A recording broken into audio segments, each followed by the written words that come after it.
भारत और चीन के बीच सीमा विवाद लगातार बढ़ता जा रहा है। उधर नेपाल के तेवर भी बरकरार हैं। भारत और नेपाल के बीच जिस तरह की दूरियां आई हैं, उसको लेकर चीन की राजदूत हाओ यांकी की भूमिका अहम मानी जा रही है।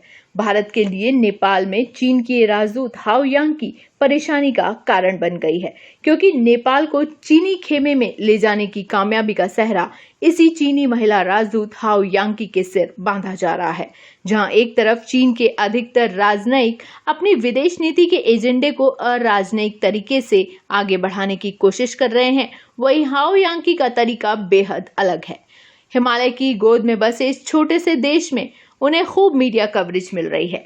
हाओ यांकी के काम करने का तरीका चीन के दूसरे राजनयिकों से बिल्कुल अलग है। ग्लोबल मीडिया वैसे तो चीन के राजनयिकों के लिए वुल्फ वॉरियर जैसे कड़े शब्दों का इस्तेमाल कर रहा है, लेकिन हाओ यांकी के काम करने के तरीके की वजह से ही नेपाल में उनकी लोकप्रियता बढ़ रही है।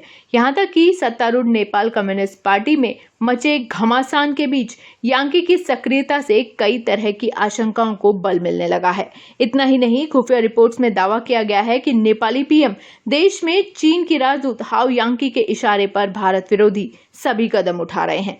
नेपाल के नक्शे को नए सिरे से परिभाषित करने के लिए चीनी राजदूत ने प्रधानमंत्री ओली को प्रेरित करने का काम किया है। नेपाल जो भारत के कालापानी और लिपुलेख को अपने नक्शे में दिखा रहा है, उसके पीछे चीनी राजदूत की ही कूटनीति और दिमाग काम कर रहा है। पाकिस्तान में 3 साल तक काम कर चुकी हाओ यांकी का ओली के कार्यालय और निवास पर अक्सर आना जाना लगा रहता है। इसके अलावा नेपाली कम्युनिस्ट पार्टी का वह प्रतिनिधिमंडल जो राजनीतिक मानचित्र को बदलने के लिए संविधान संशोधन विधेयक का मसौदा तैयार करने में सहायता कर रहा था, वह चीनी राजदूत के संपर्क में था।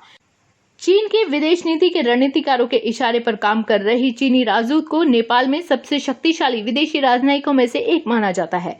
यांकी लगातार इसी पर काम कर रही हैं कि वे नेपाल को जताएं कि चीन उनके लिए क्या क्या कर रहा है। 2 साल से नेपाल में चीनी राजदूत हाओ यांकी दुनिया को बढ़ा चढ़ाकर बता रही हैं कि चीन नेपाल के लिए कितना कुछ कर रहा है। हाओ यांकी चीन के उन राजनयिकों में से हैं जो सोशल मीडिया, खासकर ट्विटर का खूब इस्तेमाल करते हैं।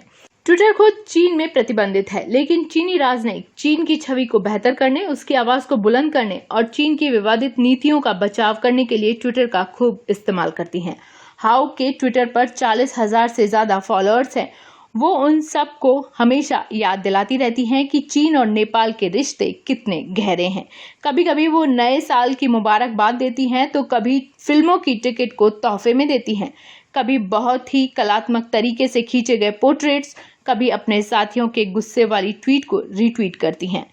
इन दिनों उनके ज्यादातर ट्वीट्स चीन पर कोरोना महामारी की जानकारी छुपाने के लग रहे आरोपों के बचाव के लिए होते हैं।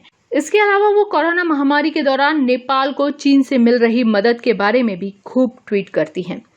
उन्होंने नेपाल और चीन की बढ़ती नजदीकियों की भी खूब सराहना की है। अप्रैल में उन्होंने नेपाली भाषा में ट्वीट किया। उन्होंने कहा कि हम लोग पड़ोसी हैं जो पहाड़ों और नदियों से जुड़े हुए हैं, हमारी दोस्ती अमर रहे। अभी हाल ही में उन्होंने ट्वीट किया कि जरूरत के वक्त काम आने वाला दोस्त ही असल में दोस्त होता है। चीन हमेशा नेपाल के साथ खड़ा रहेगा।